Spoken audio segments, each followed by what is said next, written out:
Selamat sore, saya Holong Artaro dengan NIM DBB 118051 ingin membacakan pidato yang bertema kekurangan dan kelebihan belajar bahasa Indonesia di masa pandemi dengan judul dampak internet bagi pelajar atau mahasiswa.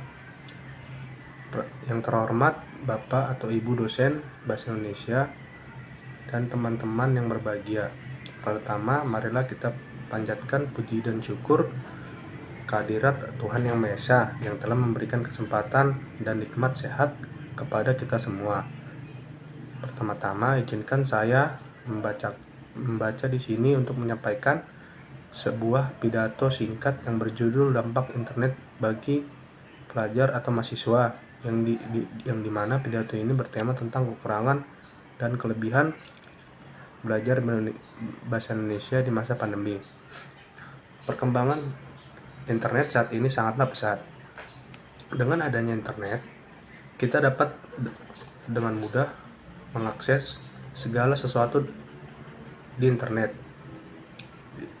yang mudah dan cepat. Internet jika dimanfaatkan dengan baik akan mampu memberikan manfaat yang besar, selain menambahkan informasi yang sangat diperlukan oleh pelajar atau mahasiswa. Kita juga dapat memantau perkembangan dunia lewat internet. Di sini beberapa kelebihan belajar bahasa Indonesia dengan internet untuk mahasiswa atau pelajar, di mana dapat diakses dengan mudah. Cukup dengan menggunakan smartphone atau perangkat teknologi lainnya seperti laptop atau komputer yang terhubung dengan internet. Kita sudah bisa mengakses materi yang ingin dipelajari. Terus biaya lebih terjangkau. Tentu saja kita semua ingin menambahkan ilmu, pengetahuan khususnya untuk belajar bahasa Indonesia tanpa kendala uang. Dengan bermodalkan paket internet, kita dapat mengakses berbagai materi pembelajaran bahasa Indonesia tanpa khawatir ketinggalan pelajaran bahasa Indonesia apabila tidak hadir.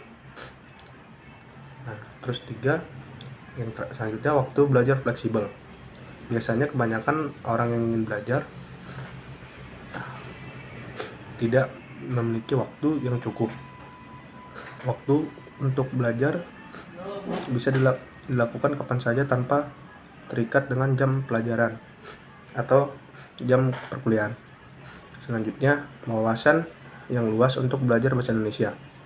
Dengan adanya internet, tentu kita akan menemukan banyak hal yang semua belum kita ketahui. Hal ini disebabkan beberapa materi pelajaran bahasa Indonesia yang tersedia pada internet belum tersedia dalam media cetak seperti buku yang sering digunakan dalam metode belajar mengajar konvensional. Berbeda dengan pembelajaran melalui tatap muka yang dilakukan dengan membaca buku. Terus beberapa kekurangan penerapan internet, yaitu keterbatasan akses internet. Salah satu mengakses internet di perkampungan yang belum ada tower internetnya.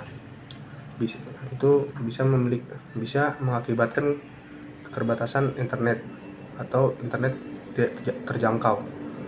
Nah, yang kedua yaitu berkurangnya interaksi dengan pengajar atau dosen yang mengajar.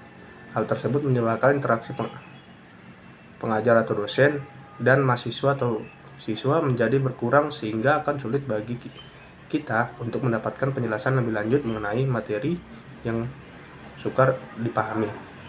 Terus selanjutnya, pemahaman terhadap materi. Materi yang diajarkan di internet direspon berdasarkan tingkat pemahaman yang berbeda-beda, tergantung kepada kemampuan si pengguna. Beberapa orang mungkin dapat menangkap materi dengan lebih cepat hanya dengan membaca. Namun, ada juga yang membutuhkan waktu lebih lama sampai benar-benar paham. Bahkan ada juga yang membutuhkan penjelasan dari orang lain agar dapat memahami materi yang dipelajari. Terus, minimnya pengawasan dalam belajar. Kurangnya pengawasan dalam melakukan pembelajaran secara online atau secara daring membuat pengguna internet kadang kehilangan fokus. Dengan adanya kemudahan akses, beberapa pengguna cenderung menunda-nunda waktu belajar. Perlu ada kesadaran diri agar proses belajar dengan metode daring atau online menjadi terarah dan mencapai tujuan. Demikian pidato singkat dari saya mengenai kelebihan dan kekurangan belajar bahasa Indonesia. Semoga dapat bermanfaat dan menjadi pengingat bagi kita semua. Apabila ada salah kata, mohon maaf. Terima kasih. Selamat sore.